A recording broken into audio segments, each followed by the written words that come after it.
Hey, Wastelanders, how's it going? We've cleared the NCR and the Legion as a pacifist, so now it's time for our favorite pre-war businessman. We'll change up our special allocation just a bit here, and for the second time in this miniseries, make charisma actually relevant in a run. Since speech is mandatory for these pacifist runs, having that little extra is a nice shot in the arm that's going to help us out, maxing with speech just a little bit faster. If this is your first video, first off, welcome. It's great to have you. Second, here's a rundown of the rules. We cannot deal damage. If we get attacked, we either run away or come up with a fun little solution to work around the problem. Companions aren't allowed either, at least not beyond what we need them for. Going out and, say, recruiting Boone and having him wreck everything technically doesn't break our rule, but I feel like it's very much against the spirit of this kind of challenge. In my Legion run, I used Veronica to get into Hidden Valley and used console commands to remove the experience points gained from the Bark Scorpions, a stipulation I clarified in that video, but I've since decided to just not use her because we actually don't need her to get access to the BOS early, when we can just talk to Yes Man and ask him about the Brotherhood to trigger their specific event at Hidden Valley Bunker's entrance, should we want to go there a little bit earlier than when the house sends us. But if I want to, say, do Boone's quest in Novak, yeah, that's fair game, because he's not in our party, and he is the one who kills the culprit, not us, and we don't get experience points when he does. Companion quests like Cass's and Raoul's also don't require combat, so those could be fine too, should I decide to do them. Oh, and in the event that we get the NCR emergency radio, we can't just radio in a trooper or a ranger, but hey, at least we'll have some manner of consistent supplies. Trooper and Ranger aren't companions, but being able to call upon them and just have them fight for us, especially the Ranger, also feels like it contradicts this run. That said, allied NPCs such as the NCR forces or our trusty Securitron pal at Hoover Dam are acceptable, because I really can't do anything about them, plus we don't get experience points from them when they kill stuff, and we're gonna be just running away regardless. And I figure, just to cover all of our bases, that we're not allowed to use melee weapons to block either. We're not fighting at all, so might as well go that extra mile. That said, we have no restrictions in regards to our apparel. We can wear anything we want for protection, whether it's basic clothing or power armor. I figure for this one, we're sticking to the Armored Vault 13 jumpsuit from our courier stash, because in our past two runs we've used the tribal raiding gear and the lightweight leather armor, so a bit of variety here.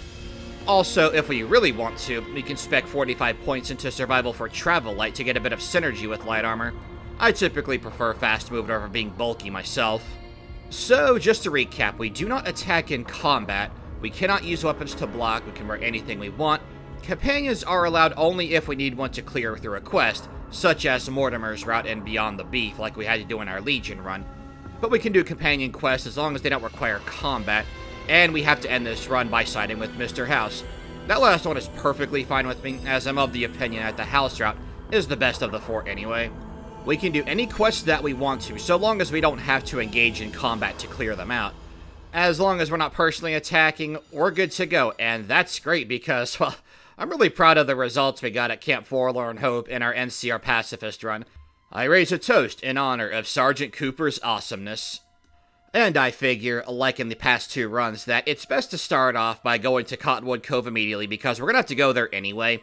We can have First Sergeant Astor and his squad take out the Farrowgold troopers for us. And even better, using our speech check to convince the Legion Explorer that we're a friendly traitor. We are here peacefully anyway, so it kinda works. We end up hitting level 2, and you'll notice we're gonna do something a little different this time. I actually don't want to go for Black Widow this time, just to change things up a little bit. Black Widow is a skill check, and doesn't technically deal damage, so that's not against the rules. But I want some variety. There's multiple ways we can deal with Benny. We have 2 pacifist runs left, so let's experiment around, shall we? And voila, we did our little back and forth, planted the NCR bug inside of Cottonwood Cove, got a nice, healthy, delicious amount of experience point soup, and we can be on our way.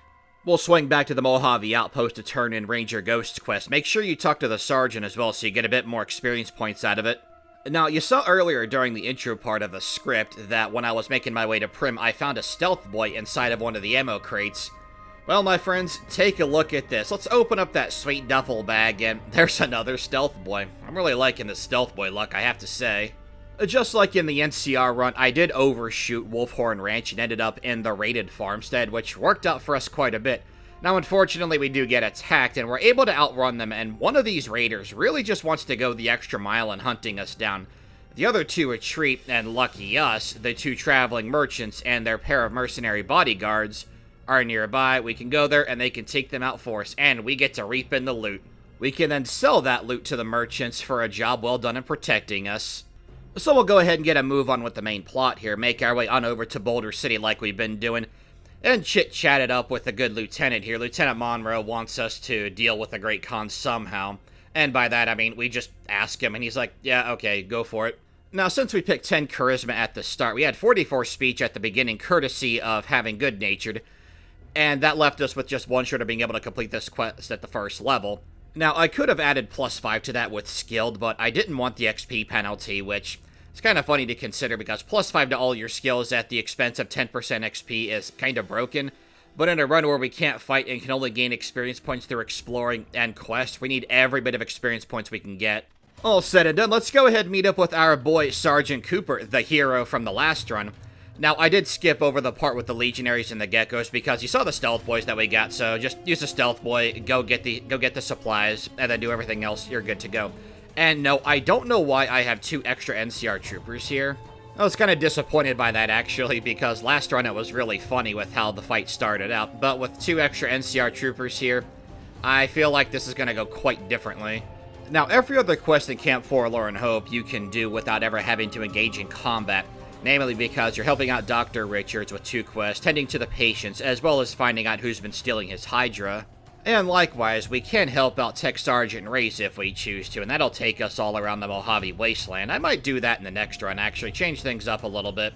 But gotta say, developed a healthy dose of respect for our boy Sergeant Cooper from last run, and in this run so far, he's doing pretty good too. I mean, it also helps to have extra backup. If anyone knows why I have more NCR troopers, and because I had 2 less in the last run, please let me know, because I have no idea what I did.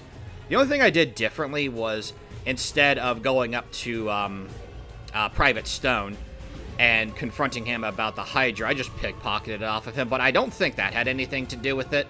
Now, we know that the next and final one is going to be the independent route, and I'm just going to tell you straight away that we have the option to ignore everything, but I really don't want to, because don't you think it would be more interesting if we had to clear out some of the independent quests without just skipping over them?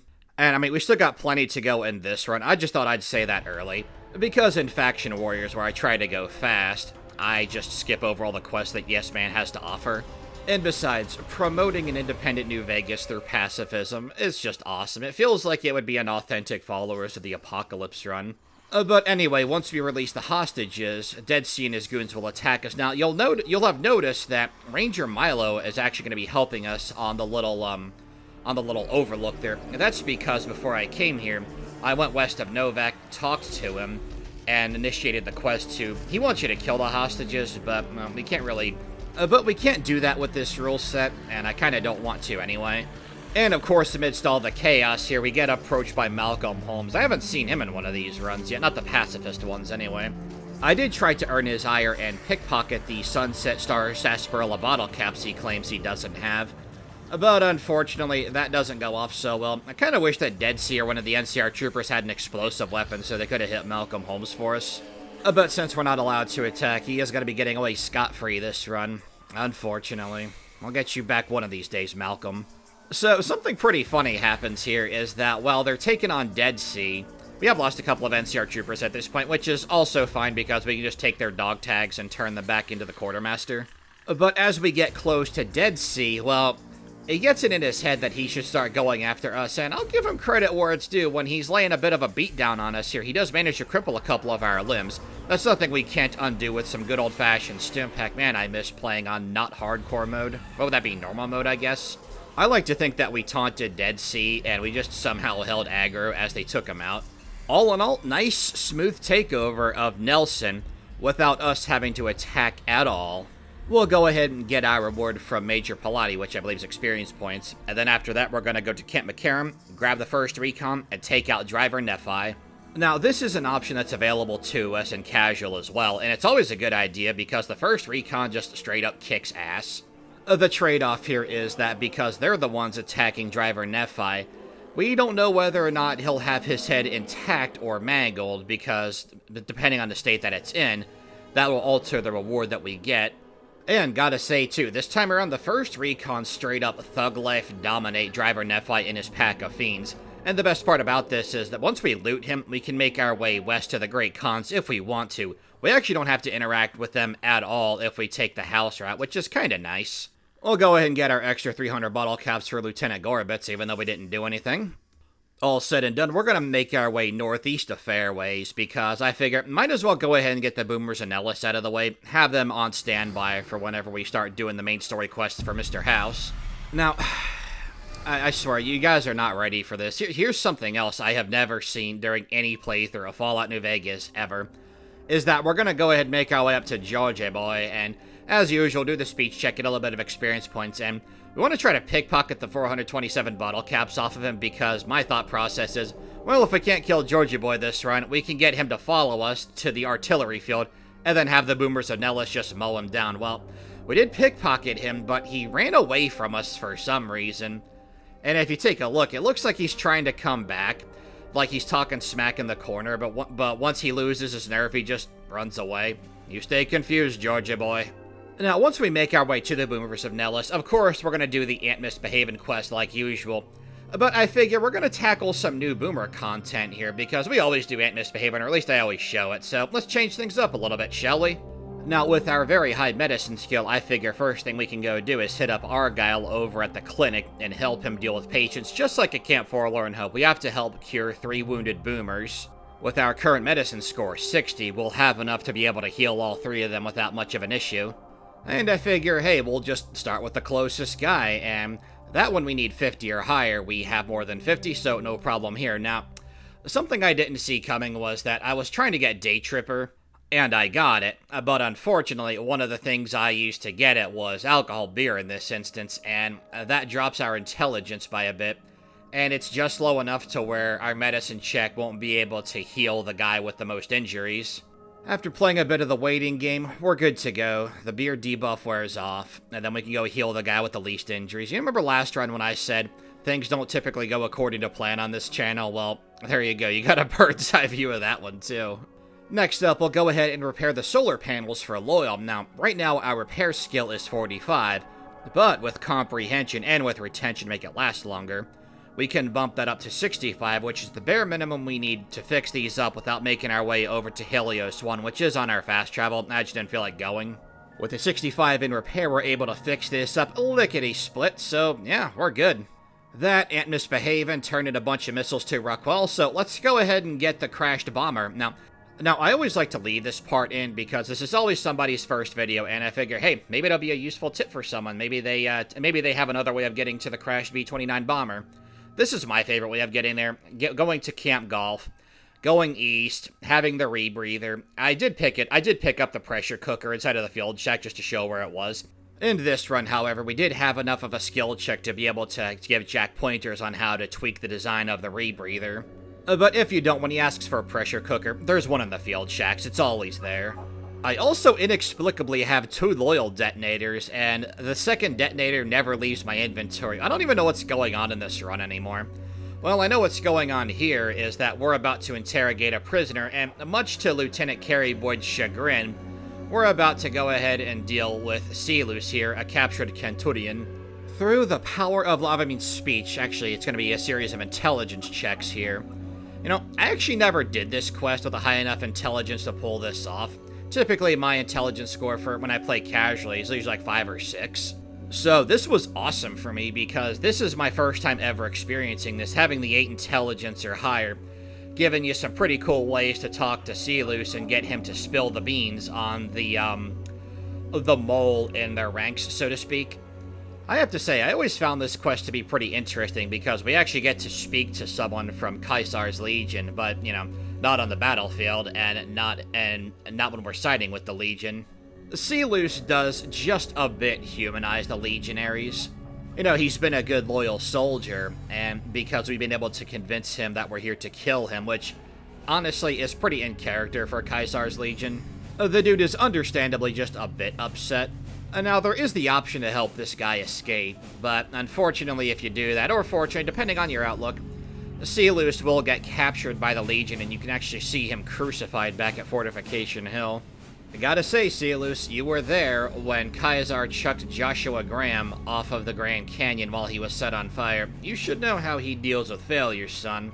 But if I'm being completely fair to Sealus and most of the Legionaries, they were kind of bored into it. So as we're chit-chatting with Sealus, eventually get him to reveal that there is in fact a spy here. He doesn't know who it is, otherwise he would have pointed him out for us apparently, which, you know, that would have been cool too. It just goes to show how effective the Legion's Frumentarii is, and why having Legate Lanius become the new Caesar is just a terrible idea, because Lanius doesn't like the Frumentarii, even though the Frumentarii is debatably the Legion's greatest asset. And once we're done helping out Lieutenant Carrie Boyd here, we can go ahead and go to Captain Curtis, who is who James Shue tells us to go to. Curtis tells us to go to Boyd or Contreras. We go to Boyd. She's like, yeah, there's some shenanigans going on in the Watchtower, and, well, she's certainly right about that, though not in the way she thinks, because we've just been able to snoop in on Curtis, who is Frumentarius Picus, leaking information about the NCR, and the thing about this is that there's been a bomb set up on the monorail. Now, it's important that once you get this information, you have to stay long enough for him to say that the bomb's going to go off in a couple of minutes. To make your way straight to the monorail, don't tell Shu, because if you do, the bomb will go off just as you're heading out to try to stop it.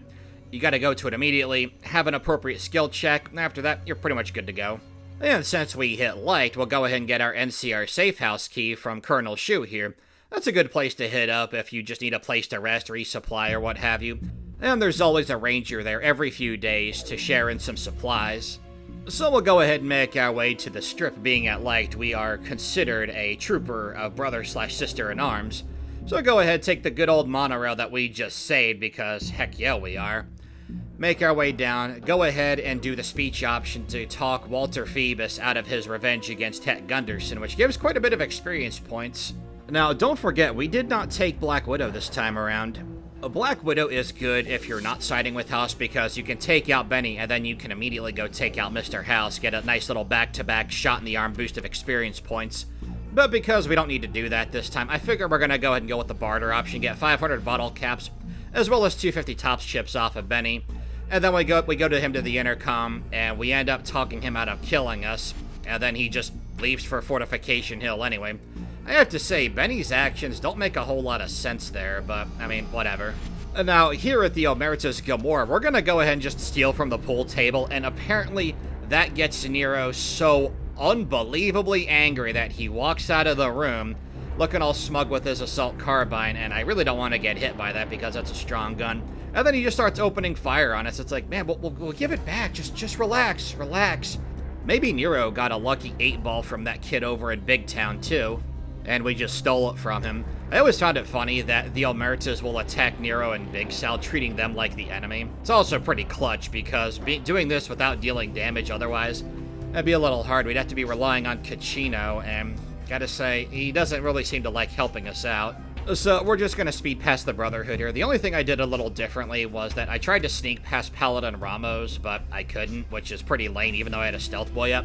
So we're gonna go ahead and steal from McNamara. Although I will say the one thing that did change was that they were hostile to us immediately, which was kind of interesting. It made this part a little bit tougher, but we have stealth boys, so it doesn't really matter. I always like this little workaround that we can just trigger the self-destruct sequence. Now, because we're not the ones dealing damage here, even though we set off the explosion, it does work. Ooh, pacifism works in mysterious ways. And if you're curious, we're in caution because the bark scorpions are still outside, but under the effects of the stealth boy, we're fine. Next up, we'll go ahead and hit up Fortification Hill and pretend to work for Caesar. We're totally going to turn in that quest for XP, by the way. But since we're working for Mr. House and we've invested heavily in science, we can go ahead and bypass the encounters here by hacking the terminals, all that good stuff. And although we don't have to do it for this run because we're not going to be setting off security, just want to go and show you something else real quick. 60 repair check or greater, you can rewire the junction box. That turns off the sentry bot's alert. So if you do decide to blow this place up, whether you're working for Kaiser or if you just want to make Yes Man really angry, those sentry bots will never attack you once you rewire the junction box. So outside of Black Widow, we have two ways of dealing with Benny without attacking him. And you know what I'm thinking? I'm thinking back in hindsight, I was like, I should have done this in my Legion run. But when I planned my Legion run, I was originally going to do this as kind of like a speedrun-esque series, but I changed my mind. That's why our couriers are female, and I always took Black Widow, but this time I'm like, you know what, I feel like some good old-fashioned crucifixion. So, not only did we not deal damage to Benny, but we didn't kill him. Well, I mean, he'll die eventually, but, you know, he's just gonna have to hang around for that one. And what's interesting about this option in particular is that if you do pick the crucifixion, whenever you come to and from the fort, you'll actually be able to see Benny propped up on a cross. He doesn't disappear from the game, but he stays on that cross for the duration of it, so that's cool. Alright then, next up, let's go ahead and head on over to Hoover Dam and protect President Kimball. This is pretty easy stuff. Just like in the last run, we have a repair check that's high enough to be able to disarm the bomb from the helipad from the vertibird. After that, we go to El Dorado Substation, and we get to bear witness to the NCR being terrible at their jobs, because they can't stop someone who's unarmed and poorly armored, despite the fact they have a full squad inside. That's cool. Heading back on over to Mr. House, I say let's go ahead and get this party started, baby. And now, because we did not go to Red Rock Canyon at all this run, our trump card this time around is that Legion recruit armor that we found at Nipton back at the start of the run here. And that's about to come in super handy. To kick things off, though, our Securitron Mark II and the nearby NCR Ranger do a pretty good job taking out the Great Khans, as well as the first two Kenturians. Though I have to say, it is kind of funny watching the Securitron Mark II kind of buzz out there, not quite sure what it should do, but when it does decide to attack the Kenturian, it's toast. With the immediate NCR forces nearby vanquished along with everything else, so go ahead and slap on our Legion armor so that we can have the disguise, and it's time to make our way on to the control room, where we will eventually take it off and put on our jumpsuit again. Just to remove the disguise, we're going to need to do that. Now, the reason for that is because there's a pair of heavy troopers guarding the way there, and because we have a speech check of 75 or higher, we can convince these guys we can lie to them by saying that Colonel Moore is in trouble. A fact I find very interesting because we never actually met Colonel Moore in this run. I guess we just knew that. Maybe Mr. House told us about her. Now, we're not going to throw in our outfit again just yet because there are a couple of NCR guys in here, and we can use them as distractions to fight the Legionaries while we make our way to the other side of Hoover Dam. Once there, we'll open up the pit boys, slap on the Legion disguise, and it's time to make our way to the Legates camp. I love this solution because you can tell that Obsidian did not plan for this at all. I'm sure if they had more than their 18-month crunch time that this would not be allowed to happen, but it is, and it's just glorious. And people say Legionnaires can't be heroes. Y'all silly. So we'll go ahead and do the speech check with Lanius because we have no other choice, and get experience points we no longer need. And because this time Oliver tries to ambush us, but thanks to a single speech check of 100, even if we had one charisma, we can talk Generally Oliver down, which honestly is kind of fitting because Generally Oliver is kind of a wuss. And hey, that's the run because we talked our way out of a fight, and yeah, good game. Hope you guys enjoyed that run. Next up, of course, is our final pacifist run for Fallout New Vegas as we go the independent route. We got some other runs on screen on the little scrolly scroll, but since at the time of this voiceover we passed 500 subscribers, I've got a very special video coming up for the 500 subscriber milestone, but it's not going to be until after we finish the Pacifist series. Thanks again for watching, guys. Later.